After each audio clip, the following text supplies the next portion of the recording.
ስራ ቦታ የሚተካኝ አጥቼ የጋዜጠኛ ጌጡ ሰርግ ነበረብኝ። ለጌጡ ሰርግ ሄጄ ነው። ተኝቼ ሰዓት ረፈደ። ዝናብ አላንቀሳቅስ አለን። በጣም ይቅርታ። ሶሪ፣ ምን ነካኝ? ለጋዜጠኛ ጌጡ ሰርግ ሄጄ ነው። ለጌጡ ተመስገን ሰርግ ሄጄ ነው። ለጌጡ ሰርግ ሄጄ ነው። ለጌጡ ሰርግ ሄጄ ነው። ለጌጡ ሰርግ ሄጄ ነው። ለጌጡ ሰርግ፣ ለጌጡ ሰርግ፣ ለጌጡ ሰርግ፣ ለጌጡ ሰርግ፣ ሰርግ። የመጨረሻው ሰበብ ድግግሞሹ ቢታክታትም አንብባ ስትጨርስ ምድረ ወሽካታ ሁላ ቱ ብላ ምራቋን ተፋች። ደርዝ ወረቀቱን ወርውራው ትንሽ አረፍ አለችና ግብዣውን ጭር ያደረገባትን ዋናው ግጥምጥሞሽን መራገም ጀመረች። የጋዜጠኛው ሰርግ ነበር። ጋዜጠኛ ህሊናዋ ውስጥ ደወለ። ለሽልማት የጠራችው ጥሪ መረጣ በራሱ ችግር እንዳለበት የነገራት ሰው አልነበረም። ልቦናዋም ጭምር ጸጥ አለ። ከዚህም ባሻገር ለሽልማት ያጨቻቸው ሰዎችን ማዕከል ያደረገው ዝነኞቹን መረጣ ላይ እንጂ እምብዛም አንድምታው ላይ የጨመረው ነገር አልነበረም። ሸለምኩ አልሸለምኩ ምን ለውጥ አመጣው ብላ ራሷን እንኳን አልመረመረችም። ምክንያቱም የባሏ ዘመድ በሰራው ሥራ ስሙን ለማስጠራት እንጂ የፓናል ውይይቱ አዎንታዊ ዓላማ ይህ ተብሎ ቀድሞ በቁጥርም ይሁን በአሃዝ አልተደረደረም። የተገኘው ሰው ግን የያዘውን ይዞ ተወያይተዋል። ካንጀት የመሰላቸውም ምርር አድርገው የተሰማቸውን ዘርግፈዋል። ሚስጥሩን የሚያውቁት ብቻ ናቸው ሲደሰኩሩ ዘና ረገብ ፈገግ ብለው እያስባሉ የማቀንቀን ያህል ንግግራቸውን ያሰሙት። ያም ቢሆን ጥናታዊው ጽሑፍም ሆነ የባለሙያዎች ምልከታ ያጠነጠነው አንባቢ አነሰ፣ የማንበብ ባህል ተሽመደመደ፣ ከማንበብ መጠየቅና መስማት አመዘነ፣ ከሀገር ውስጥ እስከ ባህር ማዶ ማንበብ የሚችለውም የማይችለውም አንብቦ ከመረዳት መጠየቅን ብቻ መረጠ የሚል ጭብጥ ነበር የተደሰኮረበት። ፍየል ወዲህ ቅዝምዝም ወዲያ እንዲሉ ቴክኖሎጂ የፈጠረውን ዕድል እንዴት እንጠቀምበት፣ አንባቢ ጋር እንዴት እናድርሰው የሚል ምክረ መልስ ፍለጋ ጠጠር የወረወረ አንድም ልሂቅ አልነበረም። ቲፎዞ ብቻ። ታዲያ እየተረክን በሲዲ እናቀርብለታ፣ በሲዲ እንጻፍለታ ታዲያ ያለ ሃንቲ ደቂቅ የለም። ግን ትልቅ ይሁንታ ነበር በሲዲ ማቅረብ፣ ትረካውንም ጥሁፉንም።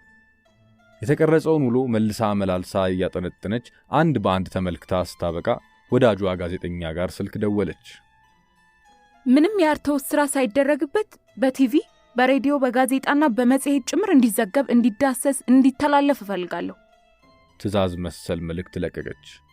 ጊዜውን የተረዳሽው አይመስለኝም። አሁን ያልሻቸው ሁሉ ያለ ሳንቲም አይንቀሳቀሱም። ዳሰሱም ዘገቡም አስተላለፉም የሆነ ነገር ይፈልጋሉ። እንዴት? ለነሱም ቢሆን መረጃ እኮ ነው እያለች አንባረቀች። በሆዷ ስሙ ገዝፎና ባንዴ ገኖ እንዲነሳ ለፈለገችው ደራሲ የሸለመችው የወርቅ ብዕርና ለአንድ ጊዜ የመሰረተችው የሽልማት ድርጅት ፍርክስክሱ ሲወጣ እየታያት ሆዷ እየተንቦጨቦጨ የሆነው ያለው ነገር ደንበኛዬ አለና ስልኩን አጠፋ። ፍሪላንሰሩ እንደለመደችው ቱ አለችና ምራቋን ስልኳ ላይ ተፋች። ጋዜጠኛው ቢሰማም ባይሰማም ደንታ አልሰጣትም። ነገሩ አሳሳቢነቱ አሁን ተገለጠላት። እንደሷ ማንም እየተነሳ ሸላሚ መሆኑና ራሱም በሰራው ሥራ ሳይሆን በገንዘቡ እየተመካ በስፖንሰር እየተመረኮዘ ጥንጥዬ ነገር ሸልሞ በአጋሰስ ዝናን ገንዘብን ማግበስበሱ በኔ ይብቃ አለች። ቢዘገይም ተገለጠላት። ሽልማት የሚገባቸው የሀገርን ስም ያስጠሩ፣ ባንዲራዋን በከፍታ እንዲውለበለብ ያደረጉ፣ ዳር ድንበር በማስከበር ጀግንነት ያስመዘገቡ፣ ዕውቀት ያስፋፉ፣ ለእድገት በር የከፈቱ፣ ፈጠራ ያበሰሩ፣ በአመራር የረቀቁ፣ የላቀ ጥበብ ያሳዩ፣ ለሀገር ልዩ አስተዋጽኦ ያበረከቱና የዜጎችን ነፍስ ያዳኑ ሆነው በብሔራዊ ደረጃ ኒሻን ሜዳሊያና የዜግነት ልዩ መብት መስጠት እንደሚገባ ፍንትው ብሎ ታያት። አገሬ ብሔራዊ የሽልማት ቢሮ ሊኖራት ይገባል ስትል አቋም ያዘች። ጋዜጣዊ መግለጫ ብላ አሰበች። ፈገገግ ለካ እንዲህ ቀላል ነበር መቶፈዝ። ከዘርፈ ብዙ ስራዎቿ መሃል መጽሐፍትን ማከፋፈል አንዱ ነው። በእምነት ቤቷ ድረስ መጽሐፍትን አቅርበውላት ደረሰኙ ይደርሳል፣ ዋናው መተማመን ነው ስትል ሸንግላ መክፈያው ጊዜ ሲደርስ አፍንጫህን ላስ ያለችው ብዙ አማኝ የሽልማት ፕሮግራሟ ታዳሚ ነበር። ደጋግሞ ደወለላት። በምታውቀው ስልክ ቁጥር ለጥሪው መልስ መንፈጉን ቀጠለችበት። በሌላ ስልክ በሌላ ጊዜ ደወለላት። አነሳችሁ። ድምፁም አልጠፋትም። በትህትና ያኔ ከ4 ዓመታት በፊት ከማተሚያ ቤት መጻሕፍቶቹን ሲያስረክባት እንደነበረው ትህትና ሳያጓድል አነጋገራት። ያልተሸጡትን እንዲወስድ ነገረችው። የተሸጡትንም ሂሳቡን እንደምትከፍለው አስገነዘበችው። ጊዜ አልፈጀም። ያልተሸጡትን ከሱቋ ሄዶ ወሰደ። የቀረው ነገር እሷ ደውላ ገንዘብህን ውሰድ እስክትለው ነበር።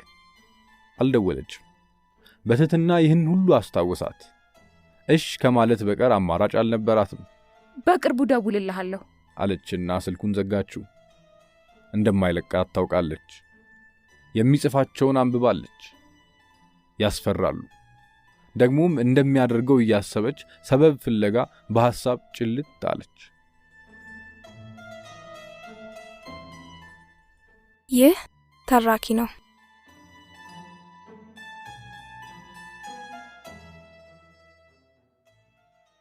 ይህ ተራኪ ነው።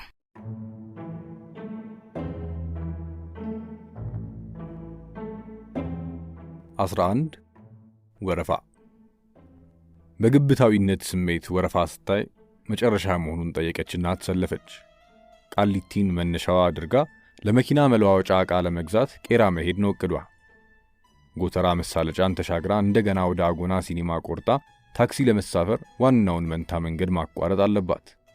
ዛሬ ግን የስታዲየም ሰልፍ እዚህ ቃሊቲ ላይ መርዘሙ ገረማትና ከኋላዋ ሰው መጨመሩን ለማየት ዞር ስትል አንድ የድሮ ባልንጀሯ ቀጥ ብሎ ወደሷ ሲመጣ አይን ለአይን ተገጣጠመች። ሃይሚ ብሎ ከብብቶቿ ስቅስቅ አድርጎ አቀፈና አንገቷን እያሸተተም ትከሻዋ ላይ ጥብቅ ብሎ ቀረ። እሱ ዘወትር እግረኛ ስለሆነና እሷ አሽከርካሪ በመሆኗ እንዲህ ያለ ቦታ ተገጣጥመው ያውቁም። አልተላቀቁም። እሷም በሐሳብ እልም አለች። የልጅነት ጓደኛዋ የሰፈሯ ልጅ ነው። አሁን ትልልቅ ሰዎች ሆነው ወልደው ከብደዋል። ሰውነቷ ሁሉ ሲረጥብ ተሰማት።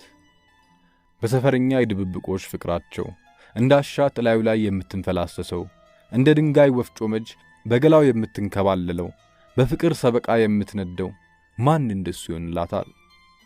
የትዳር ወጉ የት ይፈቅድላታል? አሁን በቁም ያ መሃላቸው አስገብተው እሷ መጅ እሱ ወፍጮ ሆነው ሸርክተው የሚያደቁት ጥሬ ፍቅር የሚከኩት እህል ፍቅር ትዝታው ጠረኑ መጣባት። እሱም ቢሆን በትዝታ ነግዷል። በወፍ ቋንቋ ከባልንጀሮቿ መሃል እንድትነጠል አውርቷት ተገንጥላ ስትመጣለት ሁለቱም አይኖቻቸው በናፍቆት እንባ ተሞልተው መስተዋት መስለዋል። ለደቂቃዎች አልተላቀቁም።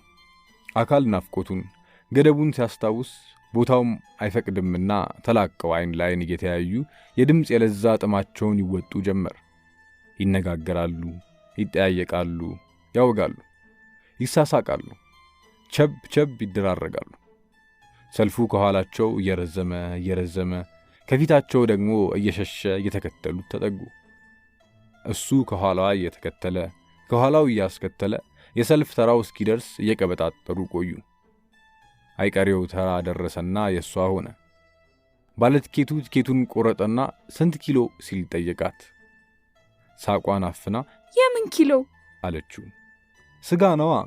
የምን ስጋ ላድርግልሽ አላት መልሶ። ብልት መጥራት ጀመረ። በቢላው የተሰጣ ዥንጉርጉር አንሶላ የመሰለ የከብት ስጋ እየጠበጠበ እፍረትና ሳቅ የኮመኮመው ፈገግታ ፊቷ ላይ እየተንቀለቀለ ኧረ እኔ ታክሲ ሰልፍ መያዜ ነበር አለችና ተራዋን ለቀቀች። ፈንጠር ብላም ባልንጀሯን ገዝቶ እስኪመጣ ጠበቀችው። ሲመጣ ተሳሳቁ።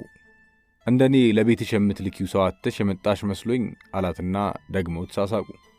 የልጆች እናት ብትሆንም ግን ፍትወት ባትፈጽምም ገላው ላይ እንደ ልጅነቷ መንደባለል አማራት። ጊዜም አላት። በትዳር ከተከረቸመች ጀምሮ ባሏ ላይ እንኳን እንደ ልቧ ተፈናጣ ቦርቃም አታውቅም። ዛሬ የዱከም ፕሮግራም ሊሰረዝ ግድ ሆኗል። ከትፍራ በለጮ ቤት ፌዴራል ፖሊስ ተሰማርቶ ብርበራ ጀምረዋል። በስተመጨረሻም በሰልፍ ቅደም ተከተል አስይዘዋቸው ወደ ጣቢያ ሲነዷቸው ግርማሜ ፊቱን የሚሸፍንበት ምንም ነገር አልነበረውም አንገቱን ከመስበር ውጪ። ኮቱን እንኳን እዛው ቤት ጥሎ ነው ወደ ሰልፉ የተቀላቀለው። መንገደኛው ጥያቄውን ያነሳል፣ ይጥላል። ምክንያቱን የማያውቀው ግምቱን ይወረውራል። እኚህን የመሳሰሉ ልጆች ምን አድርጉን የሚሏቸው አሉ አንድ ባልቴት። የቀይ ሽብር ክፉ ዘመን ተመልሶ እንደው ልባቸው እየፈራ ተሰብስበው ሲቆረጠሙ ተይዘው ነው እናቴ አለ አንዱ። ምን የሚቆረጠም አለ? ያው ጫት ነዋ። እነሱስ ምን አለ በየቤታቸው ቢያደርጉትስ? ሰው ሁሉ በየቤቱ ስንትና ስንት አመሉን አይደል የሚፈጽመው? ሚስት ወይ ቤተሰብ አይፈቅድ ይሆናላ። ታዲያ እንዲህ አደባባይ ከመዋረድ ከመንገላታት አይብስ?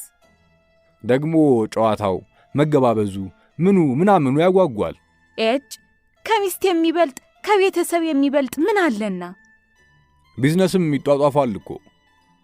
ምንድነው እሱ? ስራ ነው ማዘር። ተው ሲሏቸው አይሰሙ አሉና መንገዳቸውን አቀኑ። ግርማሜ እንደ ሌሎቹ ሰልፈኞች ሁሉ እጁን ወደ ኋላ አጣምሮ አንገቱን ደፍቶ ይከተላል ያስከትላል። የጋላው አስፓልት ላይ የተነነ የሚታየው የማምሻው የዱከም ቀጠሮ መስተጓጎሉ ብቻ ነው። ረብጣ ብር ቅድሚያ የከፈለበትን የቀንበጯን ጭን ከፍቶ ድንግልናዋን በፍቅርና በናፍቆት ሊገስስ ሲጠብቅ የነበረውን ትልቅ ድግስ አይኑ እያየ ዳሱ ሲፈርስ በትነቱ ውስጥ እያየ ነው። ረብጣው ብር ደላላው እጅ ነው።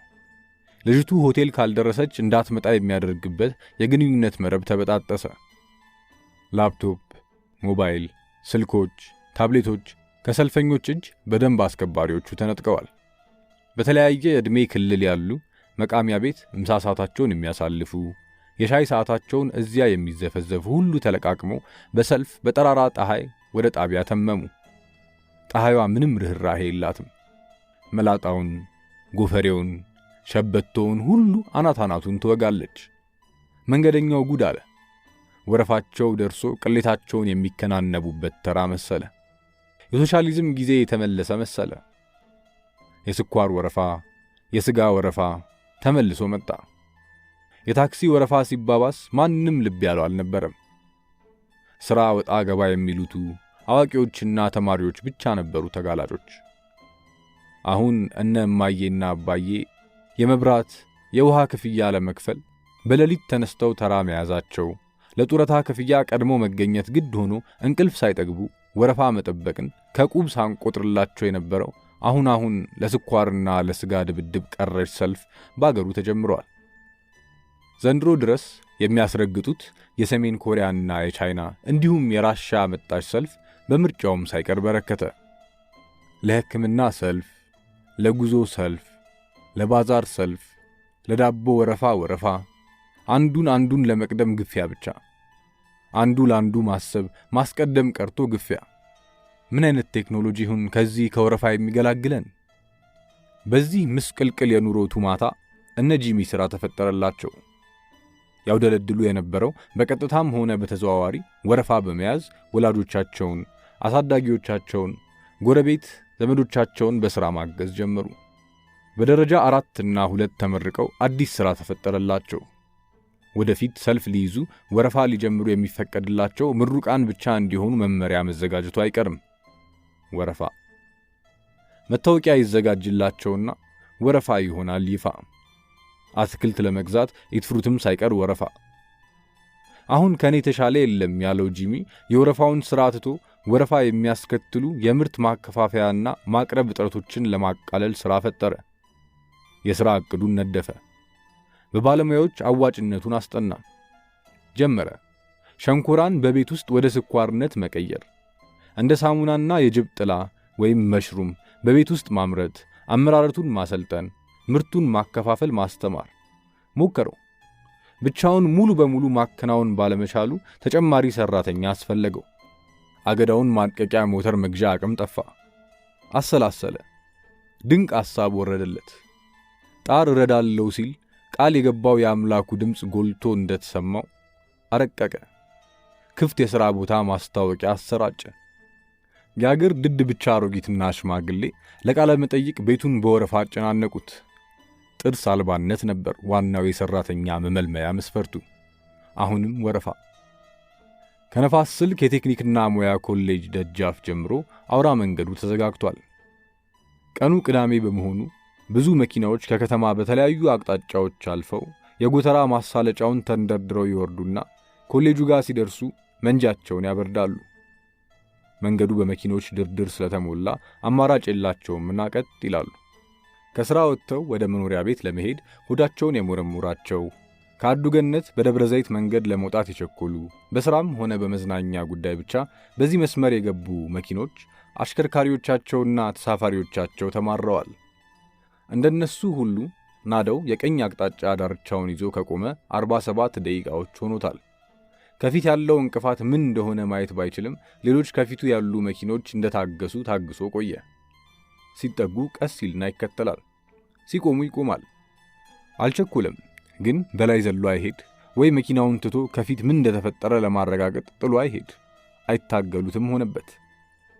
ደንብ ለማክበር ይቆማል፣ ይሄዳል፣ ሲጠጋ፣ ሲከተል፣ ሲጠጋ፣ ሲንከባለል፣ ሲጠጋ፣ ሲንሸራተት፣ ሲጠጋ፣ ቀኙን እንደያዘ ሲቆም፣ ሲከተል፣ ሲከተል፣ ከፊቱ ያለው ቀኙን ይዞ ቶታል ቤንዚን ሊቀዳ ገባ።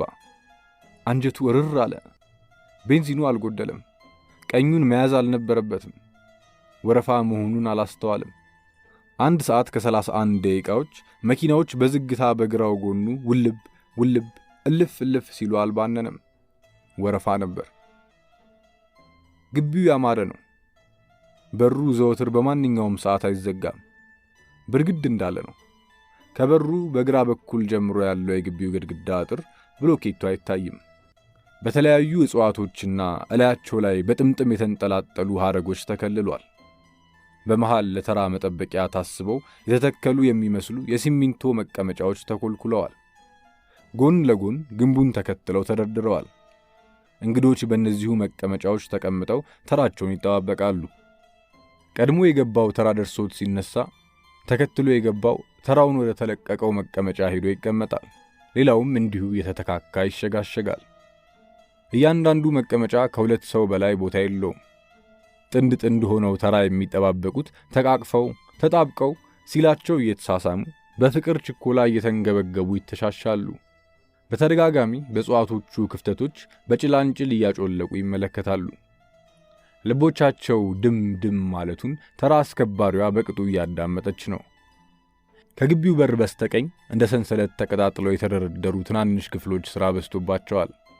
የስርቆትም የገሃድም የምንም ይሁን የምን ክስተቱ ሰዎች በተለይ ወጣቶች የፍቅር ግንኙነት የሚፈጽሙበት ወይም እንደ እንስሳ ስሪያ የሚፈጽሙበት ቦታ ነው። አንዱ ክፍል ገብተው ሲወጡ በምትካቸው ሌሎች እግራቸውን ተከትለው ዘው ነው። ቆይታቸው ግን እንደ ወረፋው ብዛትና ማነስ ሳይሆን በሰዓት የተገደበ ነው። እንደ ክፍያው ሁኔታ ባለ 15 ደቂቃ፣ ባለ 20 ደቂቃ፣ ባለ 25 ደቂቃ እያለ ይቀጥላል። መዘግየት የፈለገ ደግሞ እደግማለሁ በማለት ሳንቲም ይከፍላል። ያራዝምና ተረኛን ያንገላታል። አንዳንዱ ምን አድርጎ እንደሚወጣ አይታወቅም። ደቂቃ የማይፈጅበትም ተጣድፎ ይወጣል። ከበስቲያ ተቀምጠው የሚጠብቁ ተረኞች በአትኩሮት ወረፋቸውን ይከታተላሉ። በተለይ ሴቶቹ ያለ ወረፋ ሊገቡ የሚንደረደሩትን ክፉኛ ይወርፋሉ። እኛ ምንም እንጠብቅ መሰለሽ? ተራሽን ጠብቂ ብላ የሰው አንገቷን ልታንቅ ምንም አይቀራት። ወንዶቹ ኩምሽሽ ይላሉ። አይጣሉ። በቃ ታያቸው። በኃይለኛው ቆሙበት ይሆናል። ምን አስቸኩለሽ ቢላትም እሺ አትልም። ጭራሽ እኛም ቆሞብን አይደል የመጣ ነው፣ የእነሱ የተለየ አቋቋም ነው የሚቆምባቸው ብላት እንደታረካለች እንጂ ከፍለው ለሚገቡት ግብ ግብ ያደርጋታል። አልፎ አልፎም የመዘግየት ነገር የማጭበርበር ነገር ተጠቃሚዎችን ያነታርካል። አንዳንዱ ከከፈለበት በላይ ሰዓት ቆይቶም በዘበኛ ማስፈራሪያ በተረኞች እረ ለኛም አስብልን ጩኸት ነው ከክፍሉ የሚወጣው። ሊበላት ይዞ የገባ ይመስል ብዙ ይቆይና የሚከፍለው ሲያጣም ልብሱን ሞባይሉን አስይዞ የሚሄድ ሞልቷል። በወረፋ ቀልድ የለም። ከማለዳው 12 ሰዓት ነው። እንደ በረዶ ከቀዘቀዘው የኮብልስቶን መንገድ ዳርቻ ላይ የተማሪዎች ደብተር መያዣ ቦርሳዎች በቄንጥ ተደጋግፈው ተደርድረዋል። መንገዱን ተሻግሮ ካለው ፌርማታ ወይም አውቶቡስ መጠበቂያ መሰል የሊስትሮ መስሪያ መቀመጫ ላይ ሴቱ ተደርድሯል። ጥቂት ባይባሉም ግን በርከት ብለዋል። ለ2 ሰዓት ሩብ ጉዳይ ለሚመጣው የተማሪዎች አውቶቡስ ተራ ወይም ወረፋ ለመያዝ ነው ማልደው የሚነሱት። ልጆቹ በወንበር ተቀምጠው ትምህርት ቤታቸው ድረስ እንዲሄዱ ነው። ትምህርት ቤቱ ሩቅ ሆኖ ሳይሆን ልጆቹ የወንበር እጥረት ገጥሟቸው ሳይሆን ያው የቤት ጣጣ የሆነ የወረፋ ነገር። ከቤት በጠዋት በምን ምክንያት ልውጣ ይመስላል። ወንዱስ የአልጋ መውረጃ አይጠይቅም። አያውቅም ወይስ ገርዳሜ ለአልጋ መውረጃ ተመድባለች። የአልጋ መውረጃ እናና ምን ማለትሽ ነው? 100 ጊዜ ብትወደው እኔም የምወደው ይኖረኛል። መጀመሪያ ለኔ ነው ሽማግሌ ሊላክ የሚገባው። ታናሽ መሆኑ አረሳችሁ እንዴ? ይህም የወረፋ ነገር ነው።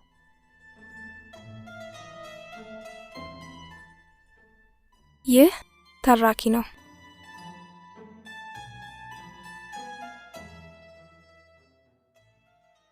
ይህ ተራኪ ነው።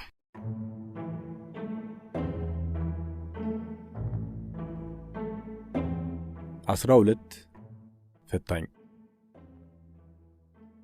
ከቄራ ከፊል የበግ ስጋ ገዝቼ ሰከም እያልኩ ወደ ቤቴ ሳቀና ሐሳቤ ሁሉ እነሱ ላይ ዘጭ ብሎ ወድቋል። የማይሰሩት ሥራ የለም። በስልጣናቸው ተመክተው ደስዬን በር ላይ መደቡት።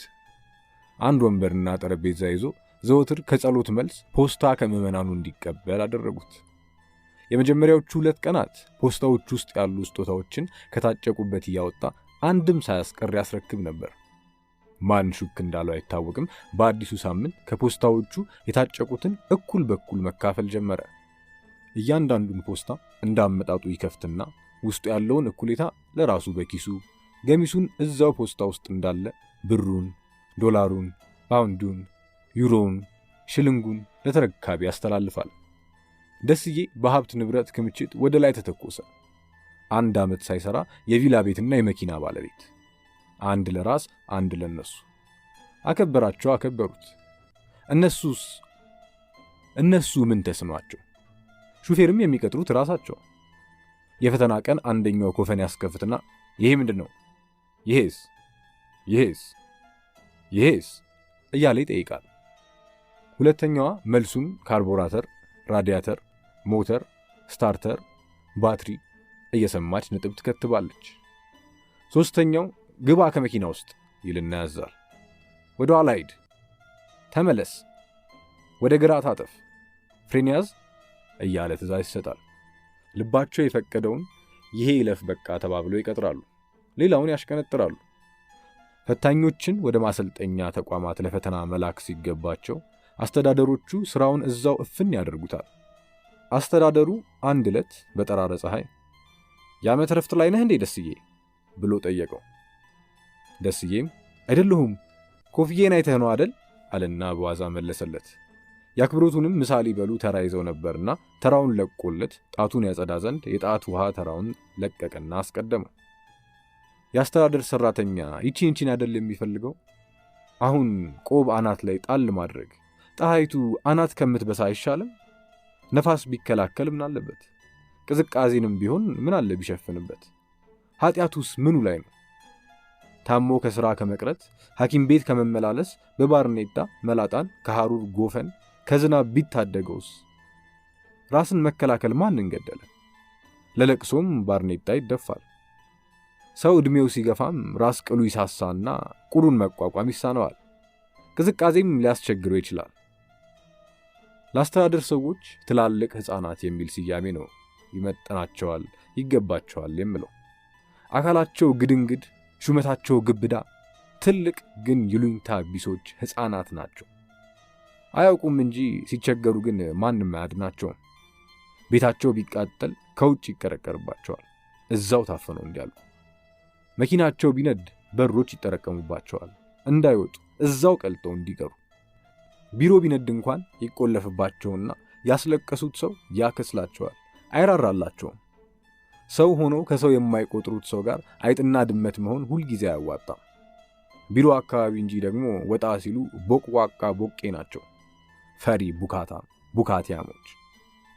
ለመመሪያና ለአድርባይነት እንጂ ሰብአዊነት የላቸውም፣ አልፈጠረባቸውም። ቅርብ ጓደኛ አርቦሽ ተመቻቺ ካልሆነ ደንታ አይሰጣቸውም። ፈረስ እንኳን ይተዛዘናል። አንድ ፈረስ ከታመመና ባለቤቱ አልፍቶ ጎዳና ሲያስወጣው ጤናማው ፈረስ በረፍት ሰዓቱ ሄዶ ታማሚውን ያጽናናዋል፣ ግጦሽ አያማልለውም። ጤናማው ፈረስ በቸፌ በሽታ የተጠቃውን ፈረስ ከጎኑ ቆሞ በመለኮታዊ ተግባቦት ያስታምመዋል። አብሮት አስፋልት ዳር የሚሆን መሃል በማጀብ በመቆም ያግዘዋል። ብቸኝነቱን ይጋራዋል። ዝንቡን ከቁስሉ ያባርርለታል። አብሮት ይግጥና ብቸኝነት እንዳይሰማው ከጎኑ ይሆንለታል። አብሮት በመቆም በቋንቋ ያጽናናዋል። በአስፋልትም በሜዳም ይሄ ይታያል። ግን ሰው ለሰው እንዲህ አንኳኋን። ስጋውን እንዳንጠለጠልኩት ነው። ፀሐይዋ እጄን ሳይቀር አግለዋለች። ወደ ሐሳቤ ተመለስኩ።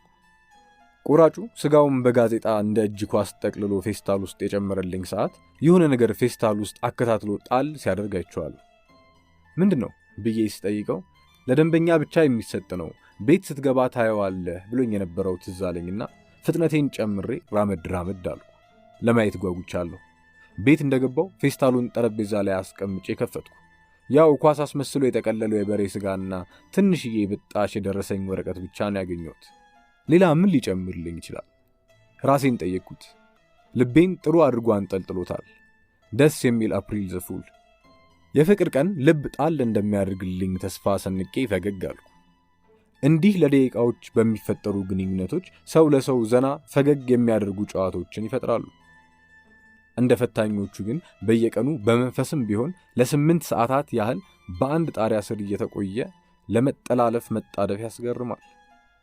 ለሥራ ውድድር ያመለከቱ ሰዎች ማህደራቸው ይወጣና ላመለከቱበት ክፍት የሥራ ማስታወቂያ ቦታ በሁሉ ነገር ብቃት እንዳላቸው ያዩና 2 ወይም 3 ወይም 4 ወራት ስለቀረው የሥራ ልምዱ የሚጠይቀው ዓመት ስላልሞላ ይባልና ይሰርዙባቸዋል። ከቀረው 2፣ 3 እና 4 ወራቱ ሲያበቃ እና ጊዜው ሲደርስ ዓመቱ ሲደፍን ግን ማስታወስ ብሎ ነገር የለም። እንደውም ለማሸት ይመስላል። 1 ዓመት ቢያልፈውም ዝም ጭጭ ምጭጭ ነው። የሚቀጥለው ዓመት ጊዜው ደርሶ መምጣቱ አልቀረም።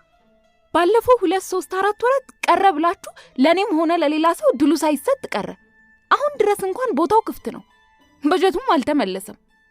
ቦታው ስላልታጠፈ ይሰጠኝ የሚል ጥያቄ ሲቀርብላቸው እንኳን አስታወሽኝ፣ ፈታኙ ጋር ደውለሽ ንገሪው ይመጣል። ለፈታኙ ተደውሎ እንዴት ነው ከፈታኟ ጋር ተነጋግረን ነበር፣ አምና የተረሳው ማስታወቂያ ይውጣ ተብሏል ብላ ብትነግረው በመነጋገር አይደለም ብሎ መመለስ ከፈታኞች አይጠበቅም። ግን መልሱ ይሄው ነው። የፈታኝ ነገር አሁን 2፣ 3 እና 4 ወር ምን አላትና ነው 12 ወር ከማዘግየት። የፈታኝ ነገር ሰው ከእንስሳ የሚለይበት ይህ በአንደበት መነጋገር ውስጥ አይደል? አንደበታችንን በንግግር ካልተጠቀምንበት በምልክትና በተማድሮ ወይም በድንፋታ ገጥታ ብቻ ልንግባባ ነው። ትልቅ ስህተት፣ ራስን ለአደጋ ማጋለጫ ስህተት። ንኩኝ፣ ንኩኝ፣ ንኩብኝ፣ ንኩብኝ የሚል ነገር ማሽተት። ሰው በመብቱ ሲጠይቃቸው ነገር ፍለጋ አፍንጫ ጋር መድረስ። ፈታኝ ትላልቅ ሕፃናት። ይህ ተራኪ ነው።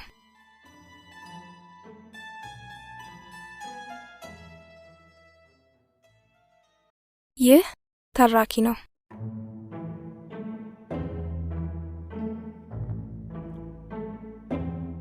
13 አይጦ።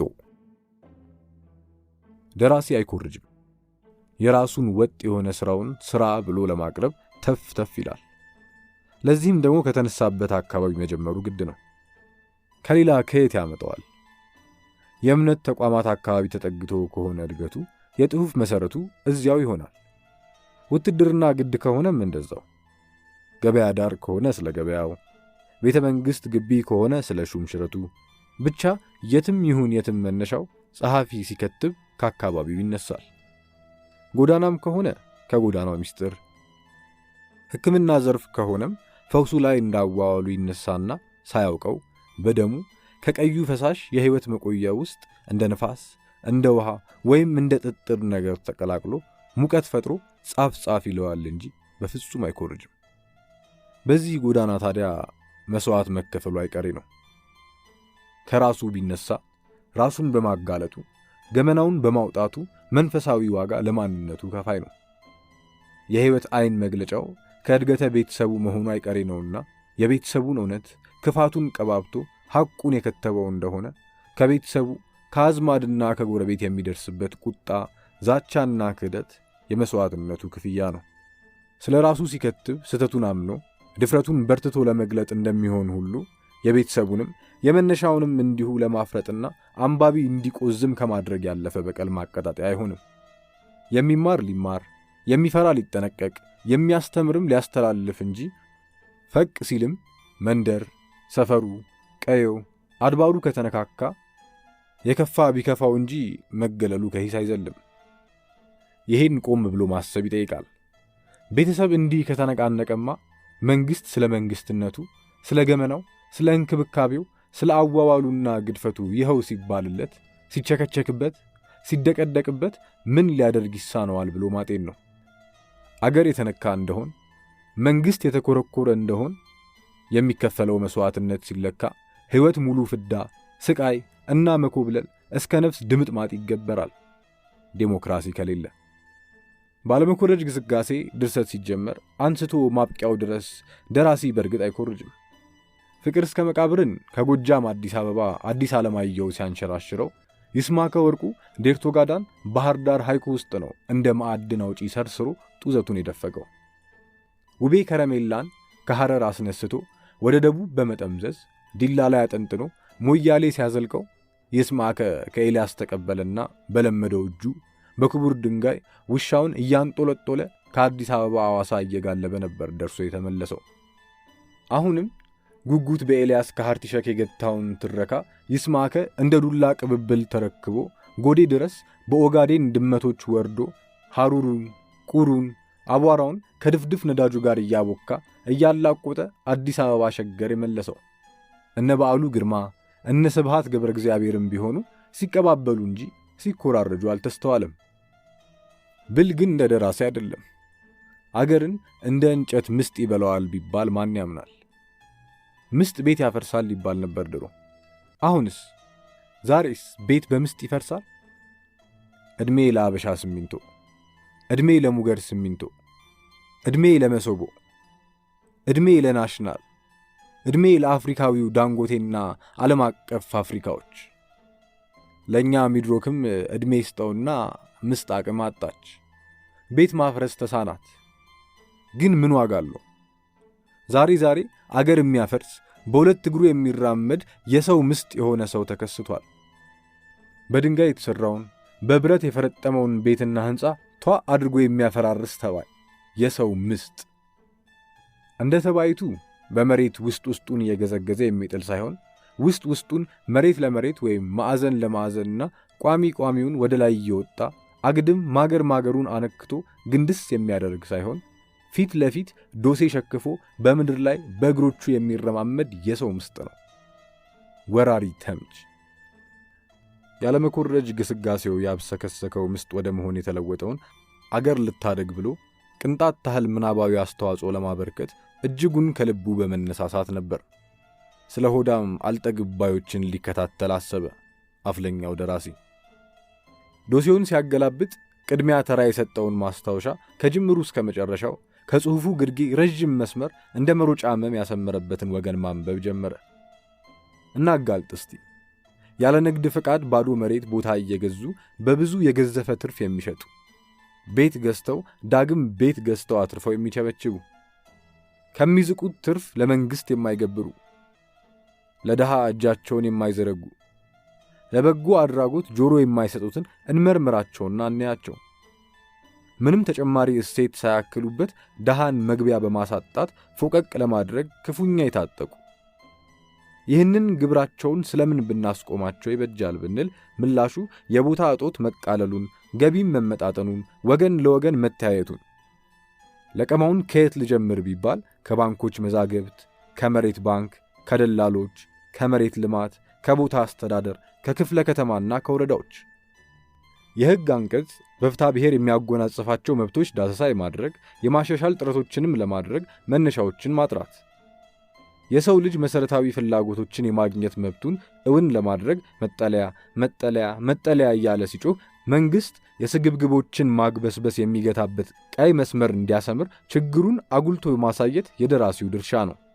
የሙጥኝ ብሎ ተስገብግቦ ወንበር በመያዝ ሥራ ቦታን መደበሪያ፣ መኖሪያ ቦታን መመንተፊያ በማድረግ ወገንን በማጣበብ እንደ ወስፋት የተወጠረ ማንነትን ማስተንፈስ ማስቀደም ግድ ይላል።